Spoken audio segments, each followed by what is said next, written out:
हिंदी वर्णमाला में ऊष्मीय व्यंजन कहा जाता है। ऑप्शंस दिए गए हैं तो आपको बताना है किन वर्णों को, किन व्यंजनों को ऊष्मीय व्यंजन कहा जाता है। तो देखिए राइट आंसर यहाँ पर क्या होगा, ऑप्शन डी यहाँ पर बिल्कुल सही आंसर हो जाएगा। ये 4 वर्ण कहलाते हैं ऊष्मीय वर्ण या ऊष्मीय व्यंजन। याद रखिएगा, ये भी प्रश्न बनता है कि ऊष्मीय व्यंजन या ऊष्मीय वर्ण कौन से होते हैं। तो ये 4 वर्ण आपको याद रखने हैं और संख्या अगर आपसे पूछा जाए तो 4 होती है और ये 4 वर्ण आप अच्छी तरह से याद कर लीजिए, इन पे प्रश्न बन सकता है। तो चलिए नेक्स्ट क्वेश्चन देखते हैं। वर्णमाला किसे कहा जाता है? ऑप्शन ए शब्द समूह को, शब्द गणना को, वर्ण समूह को या व्यवस्थित वर्ण समूह को। तो देखिए वर्णमाला किसे कहा जाता है, तो ऑप्शन डी बिल्कुल सही आंसर होगा। व्यवस्थित वर्ण समूह को वर्णमाला कहा जाता है। अच्छा प्रश्न है, परीक्षा के लिए पूछा जा सकता है। व्यवस्थित वर्ण समूह को वर्णमाला कहा जाता है। नेक्स्ट क्वेश्चन है, हिंदी के जिन वर्णों का उच्चारण करते समय केवल श्वास का प्रयोग किया जाता है उन वर्णों को कहते हैं। ऑप्शन ए अघोष वर्ण, अल्प प्राण वर्ण या ऑप्शन सी महाप्राण वर्ण या ऑप्शन डी सघोष वर्ण। हिंदी के जिन वर्णों का उच्चारण करते समय केवल श्वास का प्रयोग किया जाता है उन्हें अघोष वर्ण कहा जाता है। ऑप्शन पहला ही यहाँ पर राइट आंसर हो जाएगा। नेक्स्ट क्वेश्चन है, जिन शब्दों के अंत में अ आता है उन्हें क्या कहा जाता है?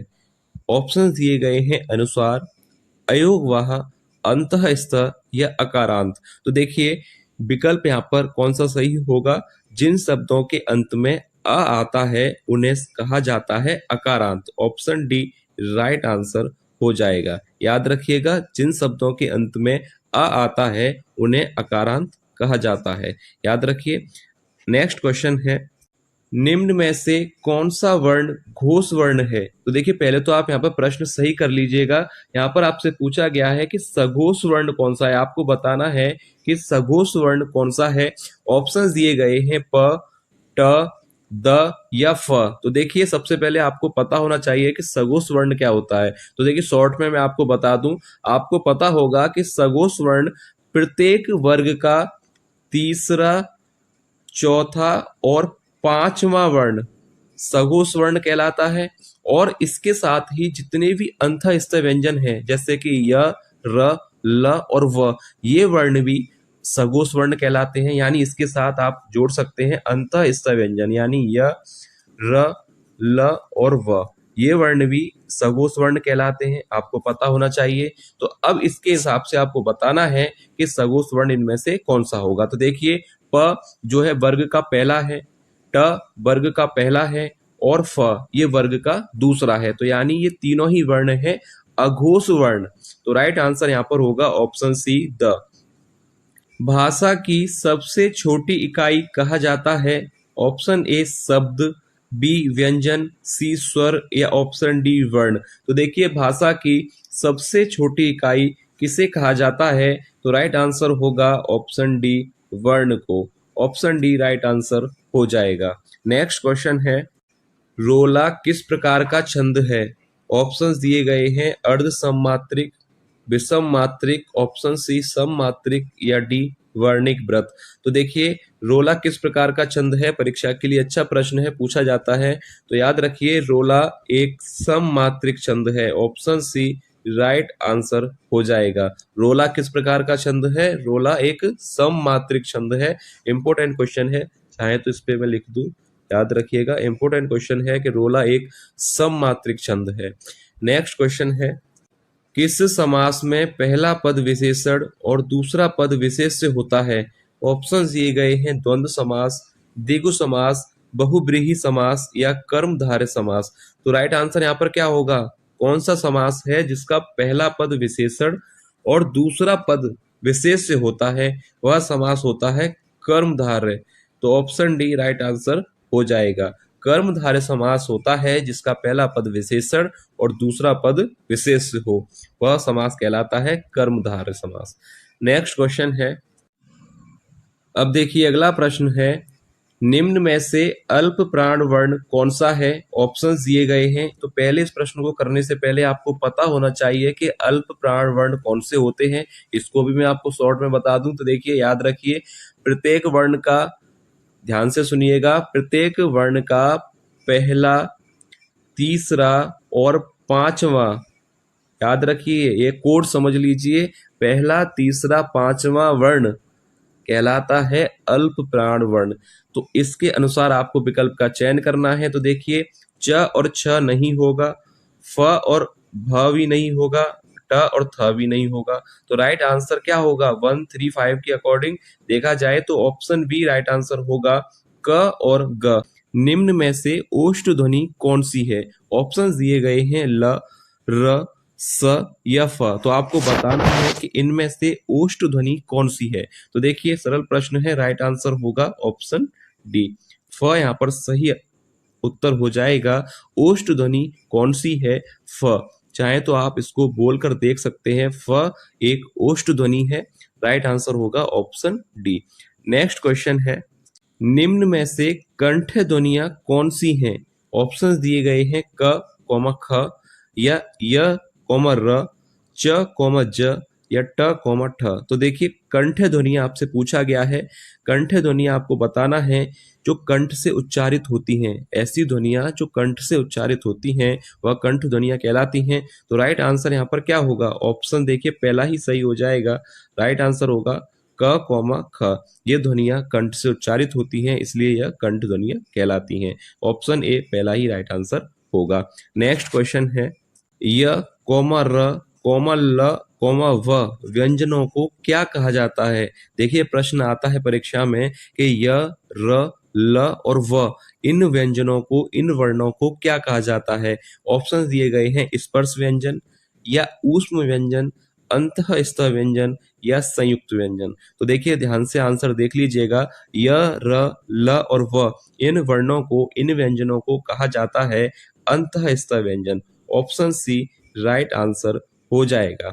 याद रखिएगा, इस तरह से भी प्रश्न बनता है कि अंतःस्थ व्यंजन कौन से होते हैं। तो याद रखिए कौन से होते हैं, य, र, ल और व। और इनकी संख्या अगर आपसे पूछा जाए तो संख्या कितनी आपको बतानी है? 4। किए गए उपकार को ना मानता हो के लिए एक शब्द क्या होगा? यह परीक्षा में पूछा गया था कि जो किए गए उपकार को ना माने उसके लिए एक शब्द क्या होता है? धोखेबाज, जालसाज, कृतज्ञ या कृतघ्न। तो राइट आंसर यहाँ पर क्या होगा? जो उपकार को ना माने वह होता है कृतघ्न। ऑप्शन डी राइट होगा। और जो उपकार को मानता है यानी उपकार को मानने वाला कहलाता है कृतज्ञ। दोनों क्लियर कर लीजिएगा, जो उपकार को माने वह कृतज्ञ और जो उपकार को ना मानता हो वह कहलाता है कृतघ्न। उसके लिए एक शब्द होता है कृतघ्न। याद रखिएगा, यह पूछा गया था, महत्वपूर्ण क्वेश्चन है। नेक्स्ट क्वेश्चन देखते हैं, क्रांति कांति का सही अर्थ क्या होगा? ऑप्शन ए चमक, परिवर्तन, युद्ध, समझौता, परिवर्तन, चमक, समझौता या युद्ध। तो देखिए, क्रांति और कांति का सही अर्थ क्या होता है? तो राइट आंसर हो जाएगा ऑप्शन सी, परिवर्तन, चमक। याद रखिए, क्रांति और कांति का सही अर्थ होगा परिवर्तन, चमक। नेक्स्ट क्वेश्चन है, पानी पानी होना मुहावरे का सही अर्थ होगा? ऑप्शन ए पतला होना, गर्मी बढ़ना, सी बहुत शर्मिंदा होना या ऑप्शन डी प्रसन्न होना। तो देखिए, सरल प्रश्न है कि पानी पानी होना मुहावरे का सही अर्थ होता है बहुत शर्मिंदा होना। ऑप्शन सी राइट आंसर हो जाएगा। याद रखिएगा, पानी पानी होना मुहावरे का अर्थ है बहुत शर्मिंदा होना। नेक्स्ट क्वेश्चन है, ईश्वर का पर्यायवाची शब्द कौन सा है? ऑप्शन ए वैश्वानर, बी मनुजात, सी सर्वेश या डी सुरेश। तो देखिए, ईश्वर का पर्यायवाची शब्द कौन सा होगा इनमें से? तो राइट आंसर क्या हो जाएगा? ऑप्शन सी, ईश्वर का पर्यायवाची शब्द होता है सर्वेश। याद रखिएगा, तीनों ही गलत है ऊपर के, वैश्वानर, मनुजात और सुरेश, ये गलत है। सही आंसर होगा सर्वेश। ईश्वर का पर्यायवाची शब्द होता है सर्वेश। नेक्स्ट क्वेश्चन है, गौशाला में कौन सा समास होगा? ऑप्शन ए द्विगु समास, बी द्वंद्व समास, सी अव्ययी भाव समास या ऑप्शन डी तत्पुरुष समास। तो देखिए परीक्षा में पूछा जाता है कि गौशाला में समास कौन सा होगा, तो राइट आंसर आपको याद रखना है गौशाला में समास होगा तत्पुरुष समास। सरल प्रश्न है, ऑप्शन डी राइट आंसर हो जाएगा। तो याद रखिए गौशाला में कौन सा समास है, गौशाला में तत्पुरुष समास। नेक्स्ट क्वेश्चन है, रात्रि शब्द का तद्भव शब्द क्या होगा, ऑप्शन ए रति, बी रजनी, सी रात या डी निशा। तो राइट आंसर क्या होगा, रात्रि शब्द का तद्भव शब्द क्या होगा, ऑप्शन सी यहाँ पर राइट आंसर हो जाएगा रात। रात्रि शब्द का तद्भव होता है रात। नेक्स्ट क्वेश्चन है, निम्न में से कौन सा शब्द शुद्ध वर्तनी वाला है, ऑप्शंस दिए गए हैं पूर्वाचल, पूर्वाचल या पूर्वांचल या पूर्वांचल। तो देखिए निम्न में से कौन सा शब्द है जो शुद्ध वर्तनी का है, तो राइट आंसर यहाँ पर क्या होगा, ऑप्शन सी यहाँ पर राइट आंसर होना चाहिए पूर्वांचल। याद रखिएगा शुद्ध वर्तनी का शब्द है Purvanchal, option C right answer हो जाएगा। पूर्वांचल गलत है, ये ऑप्शन डी गलत है, यहाँ पर पूर्वांचल नहीं होगा, सही शब्द होता है पूर्वांचल। तो ऑप्शन सी राइट आंसर हो जाएगा। नेक्स्ट क्वेश्चन है, प्रत्येक शब्द का संधि विच्छेद होगा, ऑप्शन ए प्रति प्लस इक या प्रति प्लस एक, प्रति प्लस यक या प्रति प्लस येक। तो देखिए प्रत्येक का अगर संधि विच्छेद किया जाए तो सही आंसर होगा ऑप्शन बी प्रति प्लस एक। प्रत्येक का सही संधि विच्छेद होगा प्रति प्लस एक, ऑप्शन बी राइट आंसर हो जाएगा। नेक्स्ट क्वेश्चन है, में से कौन स्वर नहीं है, सरल प्रश्न है, तो राइट आंसर यहाँ पर होगा ऑप्शन डी ब स्वर नहीं है, यह व्यंजन है और यह एक ओष्ठ ध्वनि है। याद रखिएगा वह कौन सी ध्वनि है, किस ध्वनि के अंतर्गत आता है, वह एक ओष्ठ ध्वनि है। ठीक है। नेक्स्ट क्वेश्चन है, पुल्लिंग स्त्रीलिंग में कौन विषम संयोजन है, ऑप्शंस दिए गए हैं प्राचार्य प्राचार्या, मोर मोरनी, सेवक सेविका, श्याम श्यामी। तो राइट आंसर यहाँ पर क्या होना चाहिए बताइए, विषम संयोजन आपसे पूछा गया है तो राइट आंसर क्या होगा, ऑप्शन डी श्याम श्यामी। ये यहाँ पर जो है राइट आंसर है क्योंकि ये विषम संयोजन है। प्राचार्य प्राचार्य सही बात है, मोर मोरनी, सेवक सेविका ये तीनों ही सही हैं। श्याम और श्यामी यहाँ पर विषम संयोजन है, तो इस हिसाब से यही ऑप्शन सही हो जाएगा। तो ये था वीडियो का लास्ट प्रश्न। उम्मीद है आपको वीडियो पसंद आई होगी। वीडियो अगर आपको पसंद आई है तो लाइक जरूर कीजिएगा और जो भी विद्यार्थी पहली बार क्लास ले रहे थे चैनल को सब्सक्राइब जरूर कर लें, क्योंकि ऐसे ही प्रश्न डेली चैनल पर कराए जा रहे हैं, तो आप सभी चैनल से जुड़ सकते हैं। तो चलिए मिलेंगे नेक्स्ट क्लास में ऐसे ही और महत्वपूर्ण प्रश्नों के साथ, तब तक के लिए धन्यवाद।